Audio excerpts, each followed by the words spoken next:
Assalamualaikum warahmatullahi wabarakatuh. Seorang wanita Indonesia berhijab yang bekerja sebagai TKW di Arab, tiba-tiba dinikahi oleh majikannya, seorang pria Arab kaya berusia 50 tahun. Awalnya ia pikir hidupnya akan lebih tenang setelah menjadi istri sah. Tapi ternyata, setelah menikah, satu persatu rahasia masa lalu suaminya mulai terbongkar. Termasuk fakta bahwa sang suami pernah menikah diam-diam dengan wanita lain di luar negeri. Tidak cukup sampai di situ, istri lamanya itu tiba-tiba kembali ke Riyadh, tanpa tahu bahwa suaminya sudah menikahi perempuan lain. Bagaimana Laila menghadapi konflik ini? Apakah dia tetap dipertahankan sebagai istri? Atau justru akan dikorbankan demi masa lalu suaminya? Penasaran dengan cerita lengkapnya? Jangan lupa like, komen, share dan subscribe channel Rahasia Ranjang untuk melanjutkan menyaksikan cerita ini. Langit Riyadh siang itu tampak redup, seolah ikut merasakan campur aduk perasaan Laila. Ia berdiri di pelataran sebuah pusat pelatihan kerja di pusat kota, memegang map kulit berisi sertifikat keterampilan yang baru saja ia terima.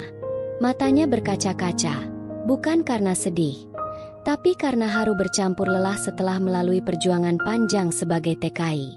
5 tahun ia habiskan di negeri pasir ini, jauh dari keluarga di Jawa Timur. Ia pernah makan hanya dengan roti dan teh manis, pernah tidur larut demi bersih-bersih rumah majikan, dan sering menangis diam-diam di kamar kecil belakang. Semua perjuangan itu kini terasa seperti mimpi panjang yang baru saja tamat. Namun anehnya, bukannya merasa lega, hatinya justru diliputi kekosongan. Ia tersenyum kecil sambil melangkah menjauh dari gedung pelatihan, mencoba menepis pertanyaan yang perlahan merambat dalam pikirannya. Setelah ini, aku harus kemana? Setiap lorong dan sudut tempat itu menyimpan kenangan. Ia pernah dihina oleh sesama pekerja karena tetap berhijab meski suhu udara sangat panas. Namun Laila tak pernah goyah. Ia tahu siapa dirinya. Hijab bukan hanya kain di kepalanya, tapi simbol harga dirinya. Dalam balutan gamis sederhana dan hijab yang menutupi lekuk tubuh, ia tetap menawan paras khas Indonesia yang lembut, mata teduh, tubuh proporsional yang tetap terjaga meski bertahun-tahun bekerja berat. Pulang ke tempat tinggal kontrakannya di pinggiran Riyadh, map sertifikat itu terasa berat di tangannya, bukan karena bobotnya, tapi karena beban harapan yang ia gantungkan padanya. Ia hanya punya sedikit tabungan. Tawaran kerja berikutnya belum pasti. Di rumah, ibunya hanya bisa menyemangatinya lewat suara di telepon. Laila mencoba tersenyum, tapi hatinya dipenuhi resah. Ia terus melangkah di bawah terik matahari gurun, melewati jalanan lengang dan gedung-gedung modern yang terlihat begitu asing. Sesampainya di kamar kontrakan, Laila melepas sepatunya pelan. Dindingnya retak, AC-nya tua dan berisik, tapi itu satu-satunya tempat yang ia miliki. Ia duduk di kasur tipis di pojokan, membuka hijabnya perlahan, membiarkan rambutnya yang hitam panjang terurai. Pandangannya menerawang ke langit-langit. Tak ada pesta, tak ada pelukan hangat, tak ada siapapun. Hanya sunyi dan rasa lelah. Namun hidup sering berubah tiba-tiba. Sore itu, saat ia duduk santai di tepi kolam renang di halaman belakang rumah kontrakan, tempat ia kadang membantu membersihkannya untuk pemilik rumah, datanglah pria itu. Tuan Amir, pria Arab berusia 50 tahun, majikan lamanya yang kini seperti keluarga. Dengan janggut putih rapi dan pakaian gamis bersih, ia tampak marah, membawa ember berisi air. Laila, sudah kubilang jangan duduk di sini saat aku belum izinkan. Belum sempat Laila menjelaskan, air dalam ember itu sudah mengguyur tubuhnya. Gamis tidurnya yang longgar basah seketika, menempel di kulit, dan tubuhnya menggigil.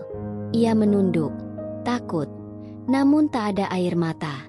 Ia sudah terlalu sering menghadapi dunia yang keras. Namun sesuatu berbeda kali ini.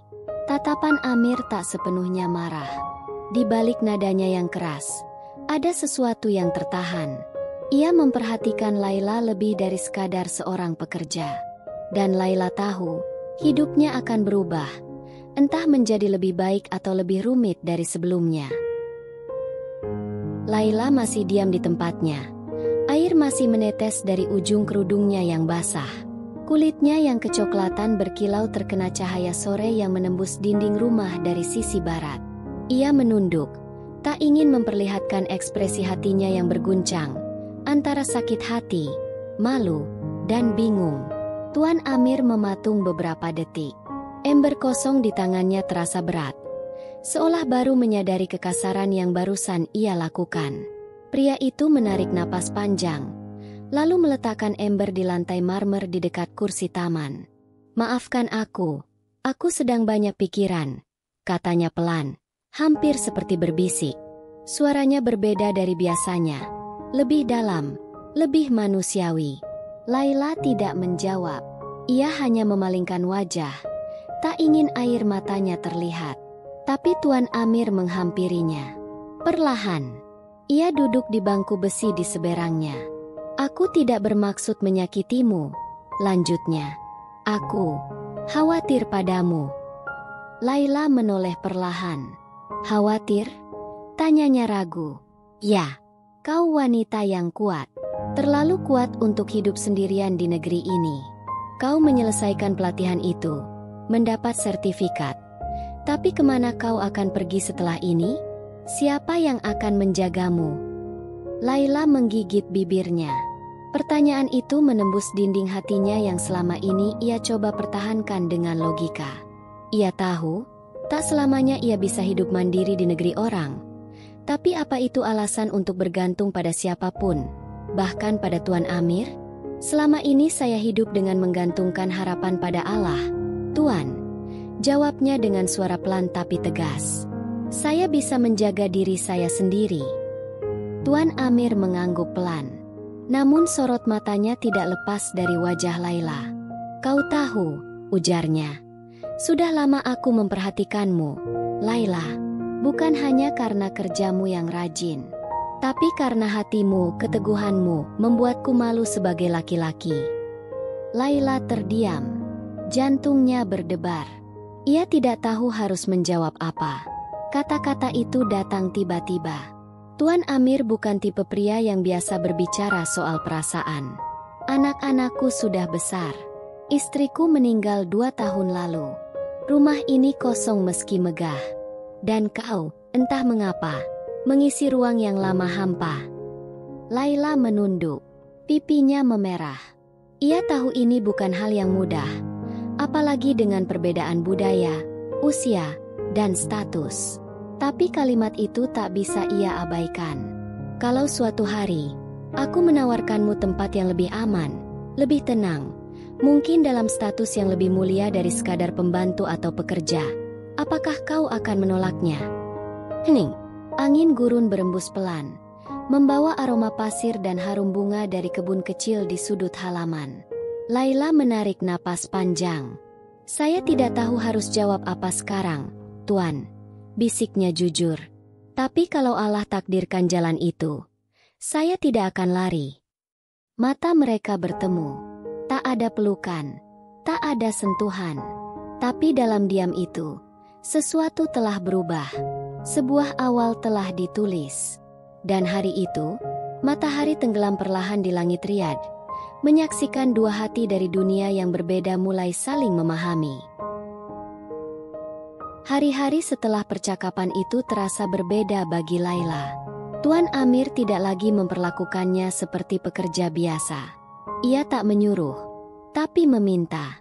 Ia tak berteriak, tapi berbicara dengan nada lembut. Bahkan kadang ia menyiapkan teh untuk Laila saat sore datang, dan mereka duduk bersama di beranda, mengobrol tentang hal-hal sederhana, tentang kampung halaman Laila di Indonesia, tentang kenangan masa kecil Amir di pinggiran Jeddah, dan tentang kehilangan yang mereka sama-sama rasakan. Ia kehilangan istri, Laila kehilangan arah. Namun tentu, dunia tidak semudah itu menerima perubahan. "Kau sudah gila, Ayah," seru Rania, putri sulung Tuan Amir, saat berkunjung dari Dubai setelah mendengar kabar bahwa sang ayah dekat dengan seorang wanita Indonesia, mantan pekerjanya sendiri. "Dia hanya ingin hartamu. Dia 30 tahun lebih muda dari ayah.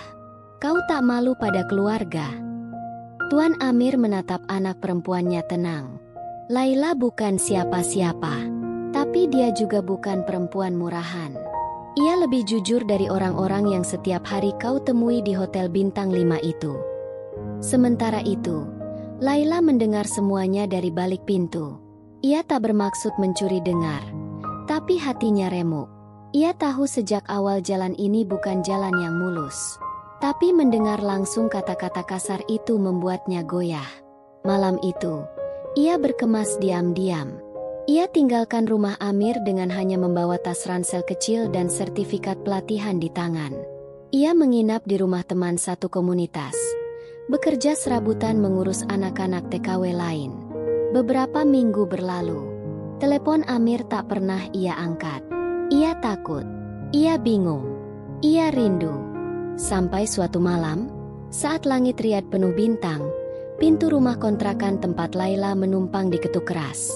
Tuan Amir berdiri di sana, sendiri, dengan mata sedikit sembab. Maafkan aku, Laila. Aku tidak datang untuk memaksa. Aku hanya ingin kau tahu, sejak kau pergi, rumah itu kembali dingin. Hatiku kembali sepi. Dan aku sadar, aku terlalu tua untuk main-main dengan cinta. Tapi juga terlalu jujur untuk menolaknya saat ia datang di usia senja. Laila menunduk. Air matanya jatuh satu persatu. Aku tak punya apa-apa untuk dibanggakan, Tuan. Aku hanya perempuan biasa. Jangankan menjadi istri. Dihormati saja kadang aku tidak. Tuan Amir mendekat, tanpa menyentuh. Ia hanya berdiri di ambang pintu. Laila, jika Allah memberiku satu kesempatan lagi untuk mencintai, aku ingin itu bersamamu.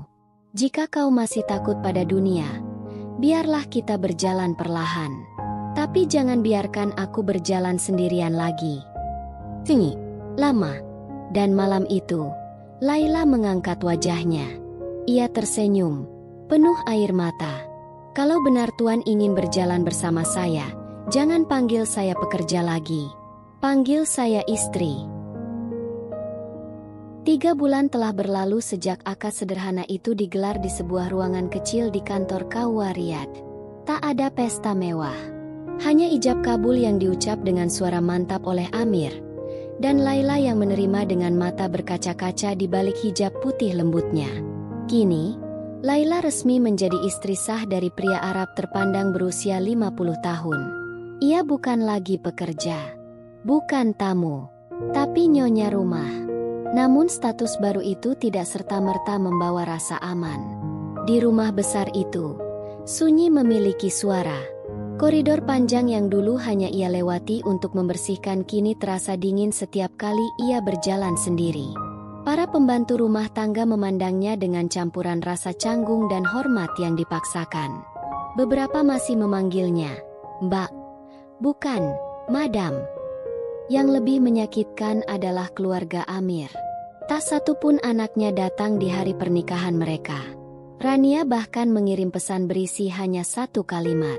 Dia akan membuatmu malu. Dan saat itu terjadi, jangan cari kami. Laila tidak membalas. Ia belajar mengurus dapur yang mewah tapi asing. Ia menata ulang taman kecil di belakang rumah yang dulu ia bersihkan diam-diam. Ia membenahi jadwal pekerja rumah tangga agar lebih adil. Dan Amir? Ia semakin banyak di rumah. Bahkan mulai meninggalkan urusan bisnis kecilnya untuk fokus menulis dan membaca.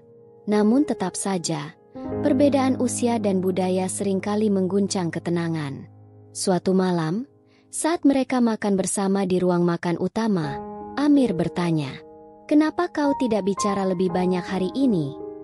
Laila mengangkat pandangan. "Saya hanya merasa tidak punya banyak hal untuk dibagi, Tuan." "Berhenti memanggilku Tuan, Laila. Sudah berapa kali ku bilang?" Ia tersenyum kaku. "Maaf, Amir." Suasana sejenak hening. Lalu Amir meletakkan sendoknya. "Laila, apakah kau bahagia?" Pertanyaan itu menghantam lebih keras dari yang ia kira. Ia terdiam. Matanya mengarah ke piring, tapi pikirannya melayang jauh. Apakah ia bahagia? Ia tak lagi harus bekerja berat. Ia tak kelaparan. Ia tidur di ranjang empuk, mengenakan baju terbaik yang pernah ia miliki.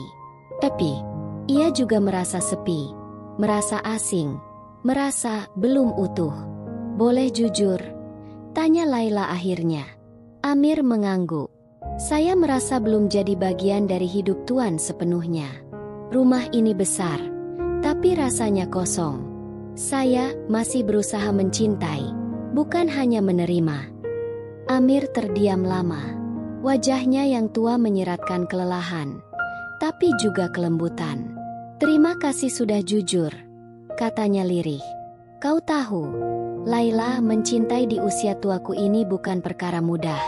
Aku juga sedang belajar, mencintaimu bukan sebagai gadis muda yang hadir di masa tuaku, tapi sebagai takdir yang datang tepat saat aku hampir menyerah. Malam itu, untuk pertama kalinya sejak mereka menikah, Amir mengajak Laila duduk di teras belakang rumah, tempat pertama kali hubungan mereka berubah. Di bawah langit riyadi yang berbintang, mereka tak bicara panjang, hanya duduk berdampingan. Dan Laila tahu, kadang cinta tidak hadir dalam bentuk gairah, melainkan dalam kesabaran dan kesediaan untuk tumbuh bersama, setahap demi setahap. Hari-hari Laila di rumah besar itu mulai terisi dengan rutinitas baru. Ia bangun lebih pagi dari siapapun, menyiapkan sarapan meski para pembantu bersedia melakukannya. Ia belajar membaca surat kabar berbahasa Arab, kadang terbata-bata, kadang menyerah dan beralih ke Al-Quran. Amir sesekali membantunya, membetulkan pengucapan, menjelaskan makna kata. Namun ketenangan itu perlahan retak. Semuanya bermula dari lemari tua di ruang kerja Amir. Suatu siang, saat Amir pergi menghadiri pertemuan bisnis kecil, Laila berniat membersihkan ruang kerja suaminya untuk pertama kali. Ia tak pernah masuk ke sana sebelumnya, karena Amir berkata, "Itu ruang pribadiku, banyak dokumen bisnis." Tapi hari itu, rasa penasaran mengalahkan kehati-hatian. Di sudut ruangan, berdiri sebuah lemari kayu tua yang terkunci. Kuncinya tergantung di rak buku, tanpa label, seolah sengaja dibiarkan di sana agar mudah ditemukan atau diuji. Dengan hati-hati, Laila membuka lemari itu. Di dalamnya terdapat tumpukan map, beberapa foto lama, dan satu kotak kecil beludru hitam. Ia buka satu persatu. Map berisi dokumen properti dan surat bisnis. Foto-foto menunjukkan Amir di masa muda bersama keluarganya, termasuk seorang wanita berwajah anggun berkerudung putih. Wajah istrinya yang telah wafat, mungkin. Tapi ada satu foto yang membuat napas Laila tercekat. Seorang wanita muda, tidak berhijab, berambut hitam panjang, mengenakan pakaian modern. Di sisinya, Amir tampak jauh lebih muda. Dan di tangan wanita itu, ada cincin. Hatinya langsung bergetar. Rasa panas menjalari tengkuknya. Di bawah foto itu, terdapat akta pernikahan berbahasa Inggris, tertulis dengan jelas, Marriage Certificate London, 2009. Laila terduduk. Ia merasa seperti tenggelam. Amir pernah menikah lagi, di luar negeri, dan itu tak pernah ia ceritakan. Malamnya, Laila tidak bisa tidur. Ketika Amir pulang dan duduk di ruang tamu, Laila akhirnya memberanikan diri bertanya, "Tuan, maaf, Amir. Apakah kau pernah menikah selain dengan istri pertamamu yang meninggal?" Amir menatapnya lama. Tatapan yang seolah tahu pertanyaan itu datang dari tempat yang dalam. "Aku tahu kau membuka lemari itu," katanya tenang. Laila terkejut. Ia menunduk. "Maafkan saya tak berniat mengusik." "Tidak perlu minta maaf.